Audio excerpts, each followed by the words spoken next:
On June 14th, 2011, this is polling you number 68. Greeting Bridge friends, Michael here at BridgeHands. Welcome to Day 4, Part 1 of Incredible Defenders, leading a broken suit. That might be fourth best lead. That might be top of a broken sequence. That could be top of an interior sequence. Okay, let's begin. So let's begin with a brief review of some of the defensive tactics that we've spoke about in our previous sessions. One would be opening leads. This would be the Boston system, such as bottom of something, top of nothing. Fourth best leads when we have an honor, or if we have nothing, the highest. Then again, if they're in a one no-trump contract, we may not want to give away that 9, so we may want to lead next to top of nothing. Those types of leads. Then we have our top of sequence leads, and we'll talk about different types of top of sequence leads in some detail today. When the opponents are in a suit contract, leading ace from ace-king, or if you like the more classic treatment, leading king from ace-king. Looking for partner's signal, see whether we can get a ruff or where the partner has the queen. And of course, we always like to lead partner's bid suit, so we might lead high-low from a doubleton, or low from 3. Then again, if we've supported the suit, we might lead high from 3 or more to show that we don't have any honors in that suit. It gets very interesting. We can have a lot of partnership agreements. Another would be third hand play. Normally, third hand play, we play high, but then again, we play lowest of a touching sequence when we're in the third hand seat. And if we can't beat the dummy, we can use signals. Depending upon whether the opponents are in a suit or no trump contract, we can use different types of signals. Interesting. And then our play on the opponent's lead. We can use possible signals there to show count or attitude of partners previously led suit. And inferences both in bidding, play, and hand evaluation. Analyzing the opponent's and our partner's assets based upon these factors can go a long ways to visualizing the cards held by other players so that we can make our best leads and plays. In our previous sessions, you'll also recall we spoke about the uppercut, the opportunity to overruff the opponent, either the declarer or the dummy, by having a higher trump than that player. If they play high, then we duck and slough off on another suit. If they don't, we win an extra trick. Unblocking. This can help our partner by promoting a suit or allowing partner to ruff and also to get involved sometimes with a cross ruff. Unblocking is a big part of transportation to our partner's hand. Communications, this is attitude signals, length signals, count signals, and even suit preference signals. While we're not allowed to make inferences based upon our partner's gestures, attitudes, and mannerisms, we certainly can do so for the opponents. So we can take a look at the opponent's tempo during bidding and play. We should be cognizant of both their as well as our partner's line of play. What does this tell us? What inferences can we make there? What can we learn by looking at our hand or making inferences based upon our partner's hand? When the opponent's in a no-trump contract, it's all about winning the race. That's right, they want to promote their long suit before we promote our long suit. And of course, we want to make that fourth best lead from a long suit or lead into our partner's hand if they have bid a suit, and we can help promote that. So how do we do that? Well, we use things such as the length of the long suit. That's where that fourth best lead comes in, right? Or if we have top of nothing, we don't have a long suit. Partner, we want to help you. But if we're using that fourth best lead, we have some numbers that we can use. We have that rule of 11, right? We'll speak about that in more detail today. And the declarer, they'll want to figure this out too. They'll want to disrupt our communication. They'll want to use that rule of 7 to try to block entries from one of our hands to the other, the long suit. Another would be consideration for the honors in the long suit. And that's where we get into the sequence suits, the top of sequence, the top of touching sequence, the top of interior sequence. Is it a broken sequence? Possibilities for side suit entries. Obviously, if we're trying to promote a suit and the opponents have disrupted our communications, or we can't from partner in one suit, do we have an entry in another suit to then come back and promote our long suit? And how about the possibility for the partner to gain lead? Yes, we must take a look when the opponents are in, say, a 3 no-trump contract, having perhaps 25 or 26 points, just barely making an invitational no-trump game. So if we have 5 points, our partner may have 8 or 9 points and have an opportunity to have a lead back to our hand. In our three-part lesson, we'll want to discuss opening leads based upon various hands. In each hand, the opponent's contract will be in some number of no trump. Before making our opening lead, we will first want to pay careful attention to the opponent's bidding, assessing the inferences of their respective strength and suit length. Next, we will want to consider bidding against our hand. Oh, and let's not forget about our partner's hand, the person sitting across the table. Right. After considering the inferences on the opponent's bidding as well as our possible lead considerations, that's based upon our own hand, we'll certainly want to visualize possible hands held by our partner in order for us to maximize our tricks. So in total, we'll take a look at 10 hands, first choosing the lead from our own hand, later going to our visual table, bidding the hands, and watching card by card play. In part 1, the first 3 hands should look familiar, in fact very familiar, and while the opponent's bidding and contract level will vary, you will be making your lead from the identical hand. In part 2, the hands will be similar with slightly different spot cards. Just like at the bridge table, we don't always have a solid sequence suit, so we'll need to consider leading from broken sequences. And in part 3, we'll go the final mile with 4 more stimulating hands. Okay, let's listen to the auction, look at our hands, and try to make a spectacular lead, hopefully from our partner's perspective. All right, on part 1, let's take a look at our first 3 hands. South is a dealer and begins 1 club. North bids 1 diamond.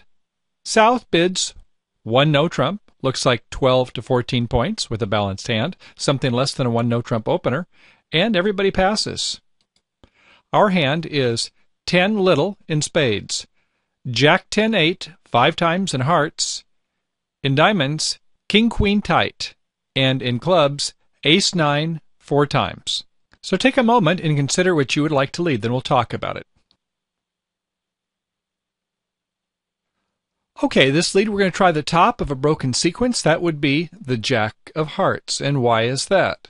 Well, the opponents have about 19 to 22 points. If they had 23 or 24, they would probably want to invite for a 3 no trump game. So it looks like they're limited to maybe about 22. Could be as low as 18, right? One could have 6 and the other could have 12 points. So there's about 18 to 21 points remaining at the table. And how many do we have? Well, we have 10 high card points. So our partner should have about 8 to 11 points.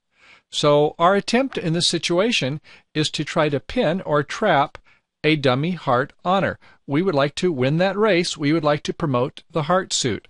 Our partner should have enough honors that they should be able to get in the lead. We can't expect that both the king and queen are going to be held by North. Not likely. That'll only happen 1 in 4 times. But if our partner has one of those high honors and can get in, we should be able to get a trick. And we don't want to lead the 4th best here. Leading the 5 may cost a trick if the opponents hold the 9. On our second hand, North is a dealer and opens 1 club. Our partner over in East seat overcalls 1 spade. And South, showing 10 points or more and a 5 card or longer heart suit, bids 2 hearts. We pass back to North, bidding 3 clubs, showing a long club suit, at least 6 cards long. And back to South, they bid 3 diamonds. North bids 3 spades, may be unsure of the auction whether they should be in 3 no trump or not. And our partner doubles 3 spades. To South, they bid 3 no trump, apparently having a stopper in the spade suit. And on hand number 2, our hand is, well, now this looks familiar. Yes, it's the same hand we had before. 10 little in spades, Jack 10-8 5 times in hearts, King Queen tight in diamonds, and Ace 9 4 times in clubs. What do we want to lead this time? Take a moment and pick your lead. Well, the opponents seem to have 25 distributional points. They may not have 25 high card points. North may have been counting extra points for that long club suit. And apparently, they don't have a fit in South either. South appears to have a 5 card suit, didn't rebid the suit, and so they had to work hard to find this 3 no trump contract. So our partner may have some points here. We're holding 10. Our partner may have 5 or more points, maybe with distribution, or maybe even more high card points since the opponents have a misfit. So in this situation, let's try leading our partner's suit. Since we have a doubleton, we would want to lead the 10.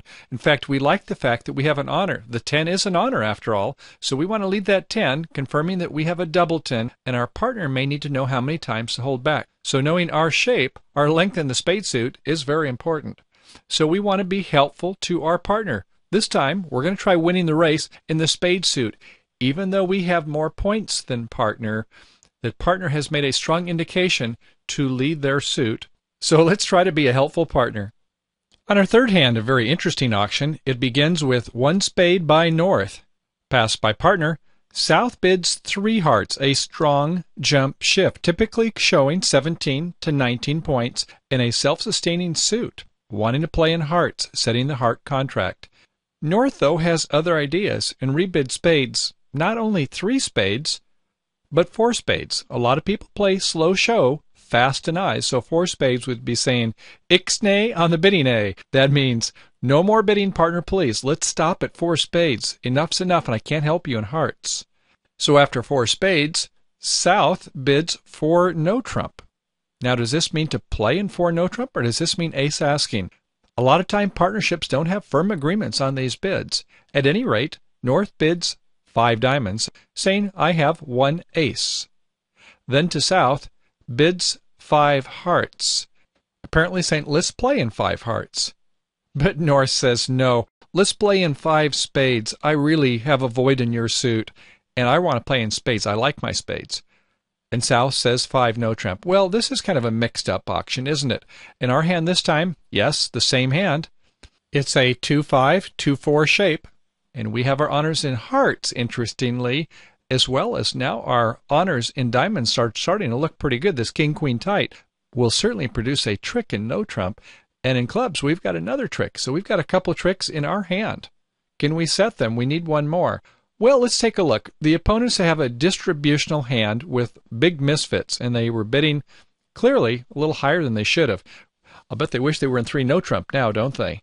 But as luck would have it, sometimes with misfits, the opponents get too high. Hopefully not us. And now we have 10 high card points. We don't know how many points our partner has. But North opened, so normally would have 12, maybe less with a very distributional hand. It seems to be going on. And ostensibly, South has 17 to 19 points. Hopefully they didn't make a strong jump ship with only 13 or 14 points. That would be bad. 2 hearts would have been forcing. At any rate, what do we want to lead this time? Well, we should probably try splitting our honors, leading the king of diamonds. We know we have 2 tricks. Something good might happen. Certainly South is not going to be able to promote the heart suit. We have that Jack 10-8 5 times behind. And our partner may have some spades. We only have a doubleton here. Maybe partner will have a spade trick. So it's probably okay to make an aggressive lead. Now, normally when the opponents are in 6 no trump, we don't like to make an aggressive lead. 5 no trump, maybe not either. We don't want to lead away from our bear king or bear queen. We want them to find those cards that they have to finesse. Maybe they'll guess the wrong way. So we're going to lead that king of diamonds, and hopefully we can get a heart trick, or partner might have a spade trick later on. On our first hand, South is a dealer. In spades, ace, queen, jack tight, 7 points. In diamonds, sequence of spot cards, 9, 8, 7, 6. In clubs, a sequence of honors, king, queen, jack, 10. Adds a 7 and 6 is 13. And in hearts, 9, 6, doubleton. Do we want to open 1 diamond or 1 club? Well, sometimes we open by shape, but in this case, with 100 honors in club suits, clearly it's a better bid, so we'll open 1 club. Over to West, this is the 5-4-2-2 we've been speaking about. We have Jack 10-8, 5 times in hearts, Ace 9, 4 times in clubs, King Queen tight in diamonds, and in spades, 10 doubleton. Some people might be inclined to overcall. They like to overcall with 8 points or more, although if we were to overcall 1 heart, we don't really have very good lead direction. It depends on your bidding style. If you like to go ahead and bid your length, to like to compete, you might bid 1 heart overcall. But a lot of players would like to have some lead direction ability, and with Jack 10-8 5 times, we don't want our partner to lead away from a king and end up having the opponents make a lot of tricks in no trump. So probably pass is best. Over to North, in spades, 7-6-5. In diamonds, Ace Jack 10 5 times, nice suit.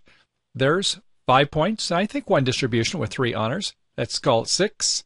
And in clubs, 2 small. In hearts, king 3 times. 6 and 3 is 9. So are you inclined to bid 1 no trump or 1 diamond? We do not have a 4-card major. Probably with a nice 5-card suit, 1 diamond is the best call, isn't it? So we'll respond 1 diamond. Over to East, in spades, king 9-8 5 times, 3 points. Diamonds, small doubleton. Clubs, 3 spot cards, 8-7-6. And in hearts, ace, queen 3 times. So with 9 points, do we want to overcall 1 spade? Well, here again, this is not very good lead direction with king 5 times. Busy bidders will bid 1 spade, and those who are more conservative, like to bid for lead direction, will pass. Incidentally, if East does bid a spade, and it turns out West leads a spade, the declarer will make the contract. We'll come back to that later. Okay, so it's a pass by East. Back to South. Well, we've heard our partner bid diamonds. One question might be, does that promise 5, or could it be a 4-card suit, just bidding them up the line? Not sure of that. Without partnership agreements, I would say a lot of people in South Seat would bid 1 no trump, looking to get 40 points for that first trick, rather than 2 diamonds, only getting 20 points per trick. So I think 1 no trump is the bid by South. At that point, it'll go pass, pass, pass. After it passes out, it's up to West to lead. And as you'll recall with the opponents, not having 23 points or more, not inviting 2 no trump, it looks like we'd want to go ahead and figure our partner has the remainder of the points. So if they have about 21, we have 10 over in the West hand, that leaves about 8-9 points for our partner over in East. So should be some primary honors, we hope, that can work with us. So let's go ahead and try to promote our heart suit. We'll lead the top of a broken sequence with Jack 10-8. We want to lead the Jack as though it's a 3-card sequence suit. On the Jack of Hearts, a small is played from the dummy. Our partner plays a 7, and it holds. Well, hey, it looks like our partner's got some help here, doesn't it? And so we'll go ahead and proceed with a low heart. Our partner may be able to make an inference on this, is that after they win, we want them to come back in a low suit. Low card, low suit, we're looking for a club back sooner or later. Okay, our partner wins with the queen. Apparently our partner has the queen and the ace, and sure enough, that's what East have, a lucky break. So on the third trick, we play our ace of hearts from the East hand, a slough of a diamond from the South hand, and a 5 of hearts, once again playing low, saying I want a low suit for those who play lead direction signals. And North plays the singleton king. So East comes back with a high club to our partner's ace over in the West hand. We win the trick, and we can cash out our last 2 hearts, the 10 of hearts. Our partner pitches a low diamond, doesn't want that suit, and we play a 8 of hearts. Partner plays a low club, doesn't want anything in that suit either. Well, at this point, what do we want to lead from the West hand? We have king, queen, tight, and diamonds, 3 clubs, and 2 spades. Well, we're going to go ahead and try leading that diamond. We're going to split one of our honors from the king-queen combo. South wins it with the ace. So South, you would like to go ahead and do a repeated spade finesse, but that just isn't going to be possible. You don't have enough entries from the North hand. So after winning the ace of diamonds in the North hand, we're going to go ahead and play a spade to our Jack, and it holds. So apparently East does have the king. After winning our Jack of spades, we'll go ahead and cash out our club suits, see if we can squeeze the opponents a little bit. The king, the queen, and the Jack. The opponents are discarding black cards. Finally, we play our ace of spades, hoping that it was a king doubleton. No, it still have the king out. So we'll play our queen of spades, and East, who's been hanging on to that king of spades, will score the 7th and the setting trick. Let's take a look at that again. So the auction went 1 club, 1 diamond by North, 1 no trump by South. It turns out 2 diamonds would have been a better contract. Even though we only get 20 points per trick, we would have made 2 diamonds. But oftentimes we like to go for no trump contracts, hoping to get 40 points for the first trick and 30 for every thereafter.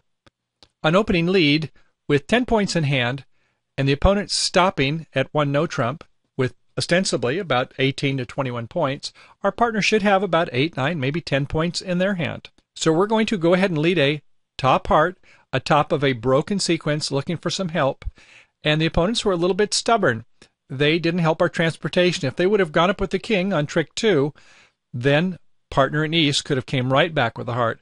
But they waited till the third trick, winning it, disrupting the transportation, and so what happened then is there had to be a way to get back to the West hand. That wasn't a problem.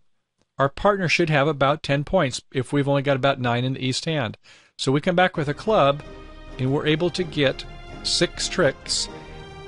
After we get those, we're going to go ahead and play our King of Diamonds, splitting our King, Queen, Tight honors, and eventually we're going to either get a diamond or our partner is going to get a spade because there's not enough entries for North to do a repeated spade finesse.